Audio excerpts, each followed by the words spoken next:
What is going on, guys? Bam Deadstroke back here, doing some tournament practice with the best deck in Standard, of course, blue-green Merfolk.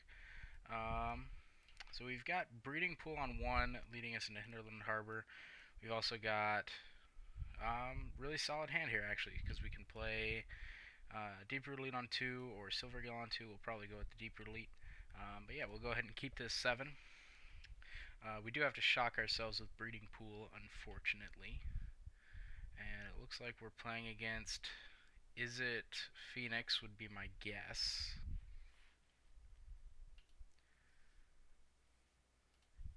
But we shall see. Yes, we will pay 2 life. Go for Benthic Biomancer here. I'm expecting a shock end of turn. Would be my guess. Nope, opposite end of turn. Or, I guess during my turn. I still think this is it Phoenix of some kind, or is it Drake's? But we shall see. Hopefully turn 2 gives us a little bit better of an idea. We'll just yield through the turn. Tapped Steam Vents. Okay, so no turn 2 play. Which means they didn't have counter magic. But we will go ahead and play. Let's go ahead and just swing in for 1 first. I assume if they have a shock or something, they'll use it on our Deep Root Elite. But I still think we just put out the threat. Because if this sticks, next turn we'll have, they could tap out for like an Enigma Drake or something. And then we have a massive turn here. Another opt, okay. Opponent is digging through their deck.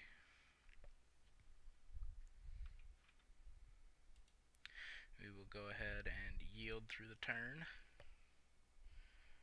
Hopefully they don't just... Okay, Mountain. Do they have a 3-drop? I would assume so, since they tapped their Steam Vents last turn. Oh, they do. They do play the Enigma Drake. Alright. So this could work out fairly well for us. I think we Silvergill, reveal Cumena, and then play the Cumena Speaker. So we'll reveal a Merfolk. We'll reveal a Cumena Speaker. Not having anything to deal with flying is a little bit annoying. And then we will put the trigger on our Benthic Biomancer. Draw a discard. Unfortunately, that 4 toughness is a little bit annoying. So we will get to draw and discard, though. Ooh, that could be good. We will just discard a speaker here.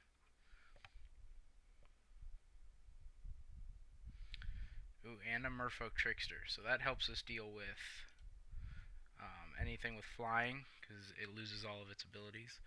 I think we actually like our hand here, so I'm going to avoid putting it on the Biomancer. I think we put it on the Silvergill here, because that's probably our best threat. Or we could have put it on the Cumena Speaker also to give it 3 power.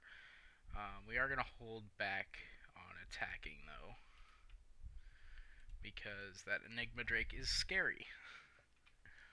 This is one of the bigger problems with Merfolk. Stuff like Enigma Drake, Crackling Drake, and Arclight Phoenix, all with flying, all with varying power and toughness. I assume this is Crackling Drake, yeah. So they're going to get to draw. I assume with this blocker back, they probably won't attack. The big question now for us is how we play out the rest of our hand. So do we play this Breeding Pool tapped and leave up 3 mana for incongruity, or we could play it untapped and go Silvergill and Merfolk Trickster, but we really don't want to reveal this Trickster. We really want to keep this Trickster back to either tap down one of their things so it can't attack us, or to tap it down so that it can't block, or after it's attacked to get rid of flying so we can double block and kill it. So I think we're going to just pay this play this breeding pool tapped, and then we can actually Benthic Biomancer here. Because I think Merfolk Trickster is a better play right now than Incongruity. So we're just going to go ahead and Benthic Biomancer. And then we're going to put the counter on our Silvergill Adept to get it up to 4 power. And we can actually swing in with the Silvergill here. If they double block, we get rid of a threat and we trade, or we get in for 4 damage, which being the slightly more aggressive deck in the format is probably better for us. So we still have Merfolk Trickster up, which is good because it'll give us another counter on something.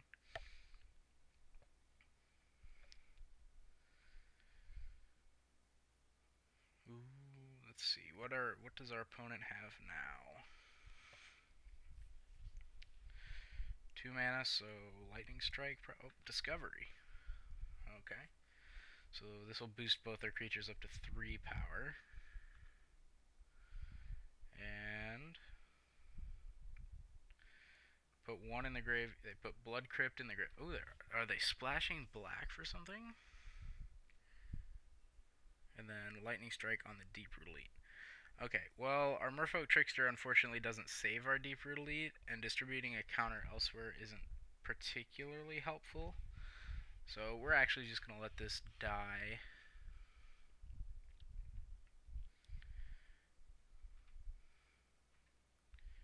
And now, what we can do is we can flash this in and double block, which I think is probably a pretty good idea for us. Well, actually, it'll lose all abilities, so it'll be 0-4, and then we can double block and just kill it. Our opponent has no mana open, so we will just double block it to get rid of it. I think our opponent was a little bit greedy with that Lightning Strike, playing it 1 during their main phase and 2 to take out a 1/1. I mean, obviously, Deep-Root Elite is a very big threat in the Merfolk deck, something that, if not dealt with, can ruin a game. Oh boy. So we could Incongruity here, exile the Drake, give them a 3/3, or we can Incubation and Cumena. Oh boy, this is a tough one. So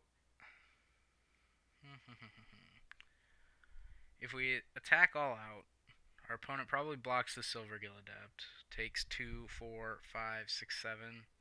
Because this is lethal right now, so they would have to block something, assuming this isn't shock mana.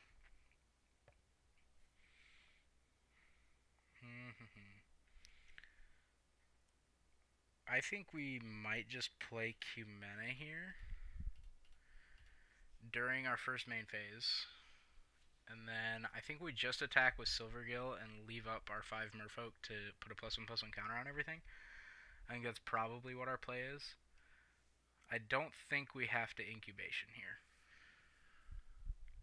Also, I want to bluff a Spell Pierce of some kind.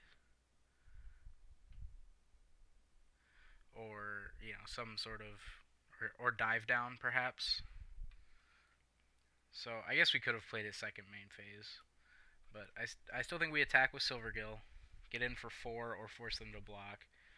Taking them to 7 here is nice also, because they play a second threat. They can block 2 things, so they can block here, take 2, 4, 5, 6, 7.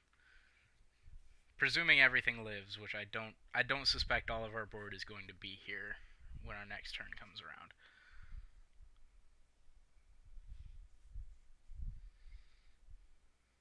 Is this Niv, maybe? This could be Niv Izzet. I don't know. Okay, a second Enigma Drake. That's actually probably good for us. Terramander. Okay, so they're getting a bunch of threats out. They can adapt, I think. 1, 2, 3, 4, 5, 6. No, they're 1 short, or 2 short. And they're going to scoop it up. Sweet. Taking game 1 we were on the play, so or no, yeah, we were on the play. So, but taking game one here is really nice. We get to bring in dive downs. We also get to bring in deep root waters, which is a great card against decks that can't deal with it. I think we're gonna cut Jade Bearer here, and I think we'll also cut one Q mana, and we'll cut our two other 4-drops. Seafloor Oracle and Herald of Secret Streams, like I mentioned in the deck tech, aren't super good in red matchups because a lot of their burn spells, like the Lightning Strike and like Skewer the Critics or whatever, deal 3 damage. So these two both die, and then we get blown out for paying 4 mana. Oh, our opponent said GG, and I completely missed it. I do apologize, but yeah, we get to bring in Dive Down. We've got our 2 Spell Pierce. I don't think Essence Capture is worth it. I don't think we want to go too control heavy. So I think we'll just go with this, see how this goes. I'm trying to think what Izzet Phoenix would bring in against us. They don't have... I don't think they have too many board wipe type effects. Maybe they do. I'm not super caught up on the meta. So this is another good hand. We've got Unclaimed Territory for Cumena Speaker. We got Island into Deep Root Elite. And then we curve out, essentially. So another good hand for us. We will keep. Opponent also kept a 7, which is good. They're going to lead on. I assume they'll tap this, yes. We will start with Unclaimed Territory, unless we draw a forest here. We did not, so we will start with Unclaimed Territory. We'll go ahead and name Merfolk, and let's go ahead and get this 1 mana 1/1 out there. And then we will yield through our turn. Again, taking game 1 against a deck like Izzet Phoenix is really good for Merfolk. I think our sideboard helps out our deck more than their sideboard helps out their deck. So they could Lightning Strike here. They could... Oh, what is this? Black mana for something. Oh, Discovery. Okay. That could be why they're splashing black, is just for Discovery. I don't presume it's Niv Mizzet, or not Niv Mizzet. I don't presume it's Nicol Bolas at all. Oh, wow. They milled both. So they must be really short on blue mana here. They must have really been relying on this Discovery. Which, I mean, for us, that's really good, but I would really hate to win a game because our opponent was stuck on blue mana. Especially in a deck like Izzet Phoenix. I mean, obviously, I hope they don't have removal because I want to keep our stuff around. But winning because our opponent was stuck on lands, this is not generally how I want to do things, but, you know, I guess we'll see. We could have waited till second main phase to play the Deep Root Elite, but they were tapped out, so I wasn't super concerned about anything. We already had the island up to buff the Cumena Speaker, so it wasn't super big. I assume this is another Discovery. Oh, Lightning Strike. Okay, so that's actually, again, that's really good for us. Because this turn, hope we hit a land here. And, whew. Okay, so now we can Deep Root Elite. And then we'll go ahead and Biomancer. And I think we just full out aggression, put this on the Cumena Speaker, swing for 3.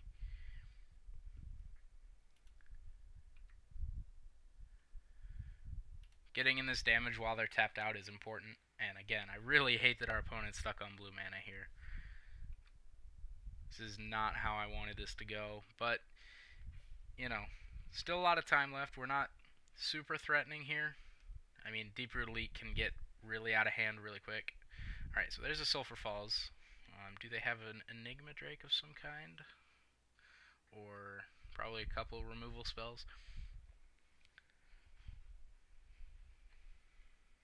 Another Lightning Strike. So they do take care of our Cumena Speaker there. They do have 1 mana left open, which is kind of nerve-wracking, but not super. Alright, so this is another one of those weird spots that we're in because we don't really want to reveal this Merfolk Trickster. So what I'm actually going to do is I'm going to go ahead and I also really like our hand. So I'm actually going to reveal our Cumena here. I'm going to go ahead and put the Deep Root Elite trigger on our Deep Root Elite because, again, I really like where our hand is at with Trickster and Cumena.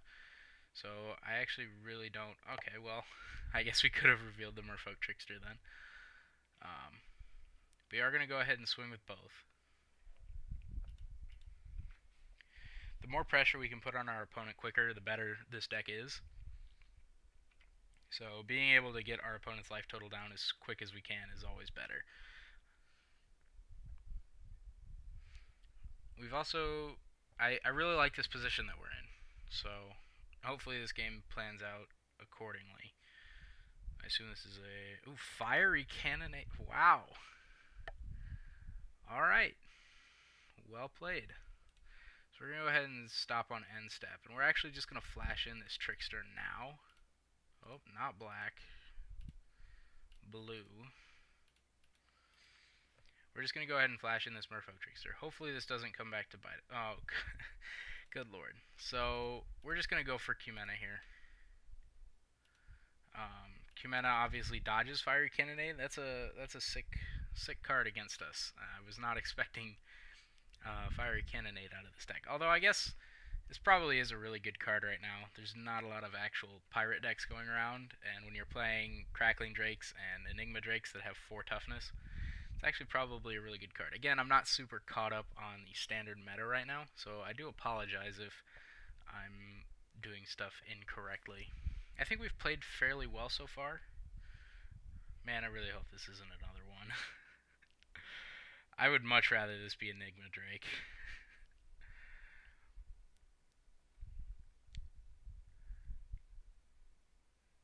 Opponent untaps all their stuff. Okay, this looks like it's Enigma Drake. Maybe? They did play blue. Yep. Alright. So it is a 4-4. We can still Merfolk Trickster it. So we finally draw the forest. So I think what we do here is we actually make Cumena unblockable. Can I still do that? Oh, crap. Did I skip through it? Oh, rip. Alright, well, I think now in this case, what we do is we attack with both. They're going to know that we have something, so I don't presume they'll block. Oh, they do block. Okay. Well, we will just Merfolk Trickster then. Targeting the Enigma Drake. Makes it a 0-4. So it does still block our Cumena, so that was definitely a misplay on my part. But we do still get the 2 damage through. And hopefully we don't get punished for that. What I was going to do is I was going to tap the Trickster to make Cumena unblockable, which is a forgotten but still really good ability on Cumena. Like in that case right there. So they play a second Enigma Drake. And they do swing. Alright, well, do we... So I think we're fine taking 4 here. And I'm afraid of a shock blowing us out. So I think we actually just let this go through. Because what I would normally do is, flash in Trickster, double block, kill it. But I am terrified of a shock blowing us out by taking out one of our Tricksters. So I think actually what we're going to do is we're going to stop on end step. And then we're just going to flash in this Trickster anyway. This really makes them have a shock, because we're going to tap down their other Drake, which is 8 damage. Oh, they have Dive Down. Clever girl. And we draw Breeding Pool off the top.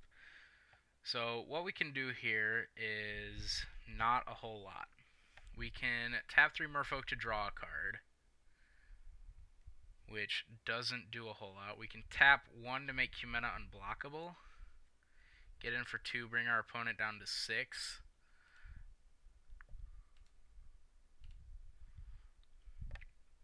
I think we're going to go ahead and do that. So our Cumena can't be blocked. Man, I did not expect dive down. I mean, I'm sure this list plays plenty of dive downs, and I just did not see that as a card that they would play. I was so worried about shock, I wasn't even paying attention to the card that's in our own deck. So I hope they don't have enough spells to kill us here. They need 3. So they're still attacking for 5. So we're going to take 5. No blocks. I assume they have a second creature here. Chart a course. Are they digging for a creature? They've got to have a Pteramander. Or, obviously, removal.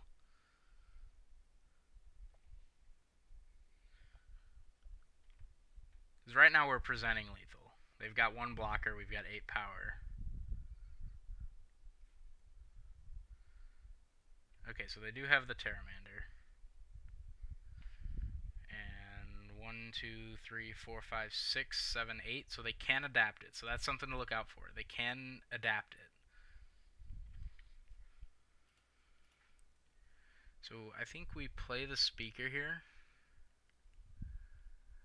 And they can adapt, which makes this a 5/5, right? So adapt 4, put 4 on 1 counter zone, so 5/5. This is lethal by itself, and we don't have anything to blow that out. So I think what ends up happening here is we just attack with everything. I mean, I guess I could have made Cumena unblockable, it wouldn't have mattered. Because Cumena goes unblockable, take him to 4, they block, go to 2. So I think they're going to end up going to 2 anyway. I mean, they could have shocks or whatever. So, looks like we came up just short this game. Looks like I spent all that time talking about blue mana. Our opponent didn't even really need it. They're going to block Cumena, block Merfolk Trickster. We will give them the GG and scoop it up. Alright, so we didn't draw any of our sideboard cards. We didn't draw any of the dive down, any of the deep root waters. I still don't think we bring in essence capture. We are on the play, which could help us. Do we bring in... I don't think we bring in Vine Shaper, again with 3 toughness. So far we haven't drawn any Mystics, any Deep Root Waters, any Hadana's Climb. I don't think we bring in Jade Bears, even though we are on the play, because like I said in the deck, not really a turn 1 play since you have to put the counter on another Merfolk. I think this is the right call. On the play, we might bring in Incubation Incongruity, go down something. Do we go down a Speaker for it? I think Speaker is actually one of our better threats. Yeah, I think we just stick with what we got.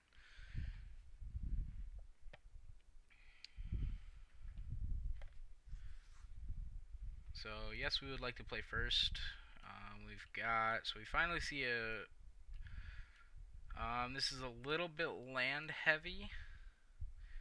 But we will go ahead and keep. We've got the Mistbinder. Yeah.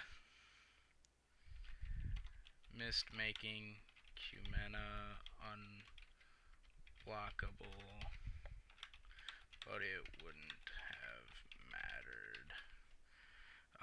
So I think we actually just island here, Benthic Biomancer, and yield through this turn.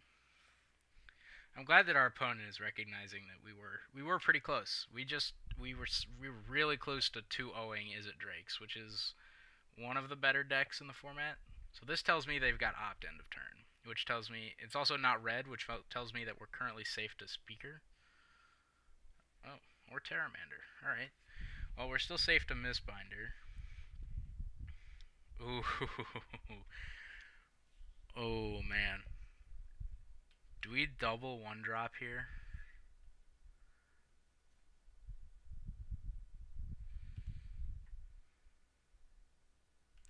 I think getting through this damage is more important. Because if we don't Mistbinder here, I assume they probably wouldn't have blocked, but next turn we can double one drop anyway. Actually, that was a punt. That was a punt. I should have double one dropped that turn, because then next turn I would have had Mistbinder and one additional mana depending on what we draw. So I assume they'll kill the Mistbinder with Lightning Strike or something. Yeah. Yeah, that was definitely a punt. I assume they'll attack because they're not going to block with Terramander. So yeah, that was definitely a punt. I should have Speakered and Biomancered, because then this turn we could have played... Oh, Spell Pierce is a good draw. So we're just going to go ahead and... So we've got to use our... let's just go ahead and attack first. We'll get in with our Biomancer. We could adapt to draw and discard, but we want to hit our fourth land. We like both of our 1-drops, and we have our Spell Pierce up. Just, man, would have been nice to have that Spell Pierce to save this Mistbinder this turn. Yeah, that was definitely a punt. You guys don't have to yell at me on that one. So we actually want to, and I probably just gave away that we have Spell Pierce by doing that.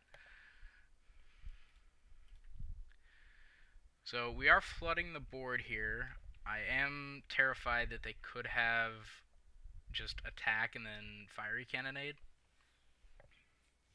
And that's why we have Spell Pierce.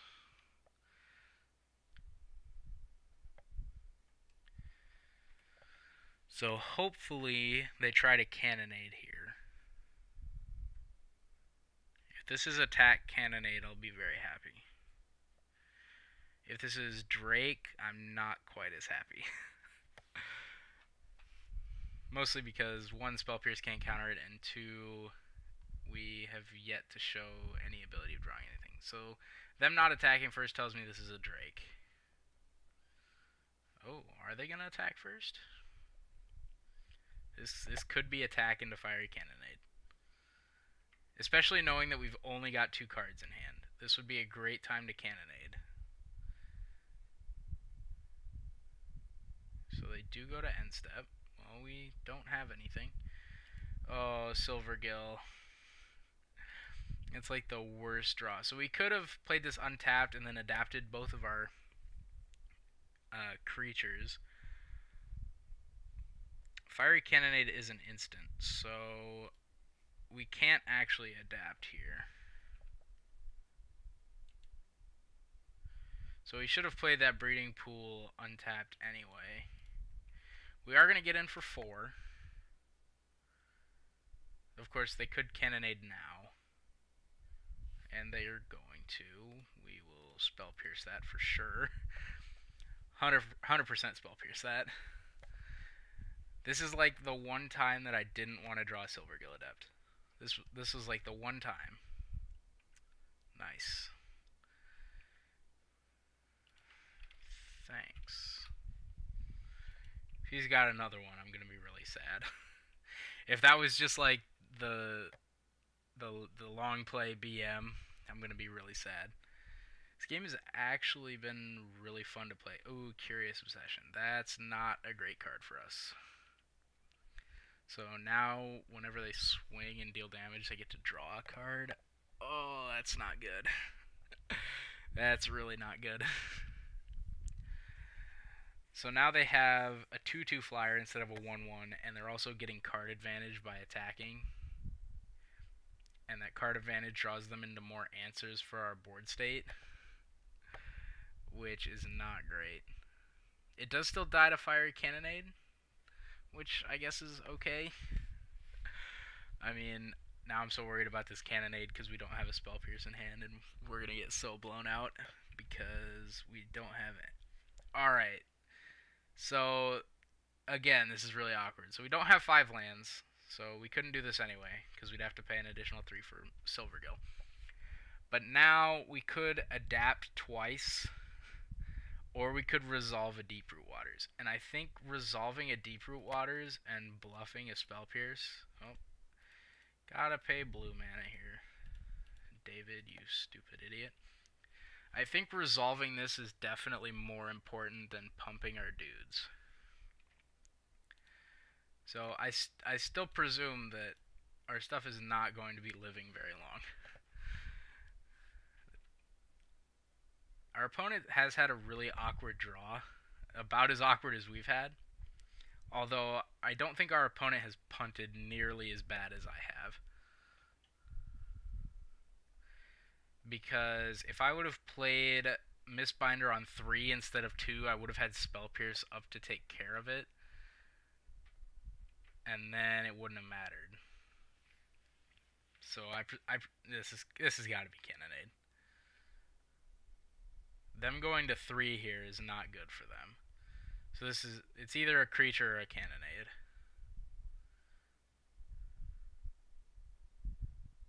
Opponents up to 5 mana. Okay, Drake. We have had a really awkward draw, and I'm not saying that's why we're going to lose. I definitely punted this game away if we lose. I definitely misplayed right off the bat, and that's why I'm going to lose if that's the case. Okay. So I think we actually have to play this untapped to play out our Mistbinder. Just to get this hexproof creature. I know it's really odd, but we also have to draw cards. And Benthic Biomancer isn't doing it for us. Okay, so... oh, goodness. So if we attack all out here, our opponent blocks the Cumanus Speaker, take 2, go to 5. And then we've got 5 Exaxes on board, and they've still got a blocker. Oh, this is really awkward. I mean, we can't block any of their stuff anyway. So I think it's still just correct to attack with everything. I mean, Merfolk aren't winning games sitting back blocking. And they're especially not winning games sitting back blocking against flyers. So our opponent takes 2, goes to 5. Now, technically we've got Exaxes on board, but they do have a blocker. Man, if we could just draw, like... If we could draw Mistbinder... If we could draw Mistbinder, I would be so extraordinarily happy. Play Deeproot Waters, play Mistbinder, make this 2, 4, 7, 9 damage instead of 5. They block the Silvergill, take 2, 4, 6. That would make me so happy.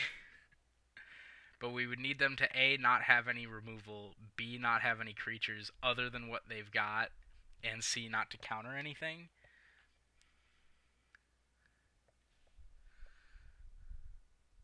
So they are attacking with both. Oh. So if we hit... So this is 7 taking us to 5. So they could have shock, lightning strike, and the game's just over.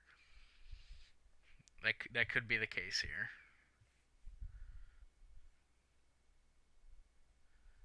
Oh, please be Crackling Drake. Oh, Fiery Cannonade. Oh no.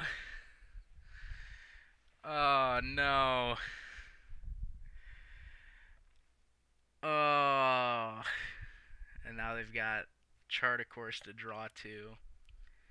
So now, regardless of what we draw, this Enigma Drake is lethal. Unless it's exactly Merfolk Trickster. and that is not a Merfolk Trickster. Well, I definitely punted that game.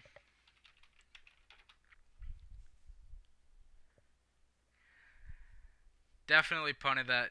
Definitely punted that away. That was definitely horrendous. Um.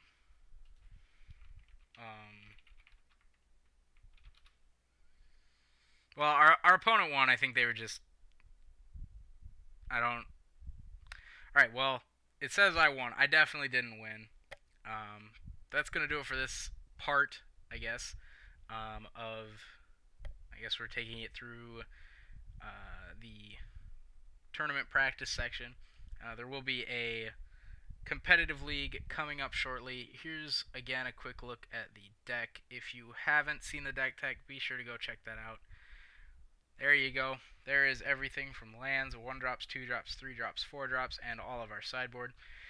I've really enjoyed Merfolk. It's been a really fun deck. Some awkward draws at times. But we'll work through it. We'll hit the competitive league soon.